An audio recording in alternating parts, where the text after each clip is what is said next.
secara pribadi juga untuk diri saya sendiri, mungkin untuk kita semua, kita saling mengingatkan.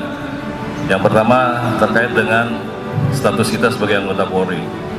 Ya, kita sadari atau tidak, kita ini sekarang anggota Polri yang harus menjadi contoh dan tauladan bagi diri kita sendiri, bagi rekan-rekan di santer-santer kita, bagi keluarga kita, juga bagi masyarakat. Ya, ini kita sadari atau tidak sadari, kita sudah harus berpikir seperti itu dan tanamkan dalam jiwa kita bahwa kita ini ya harus menjadi contoh yang terbaik, menjadi contoh yang baik bagi kita semua.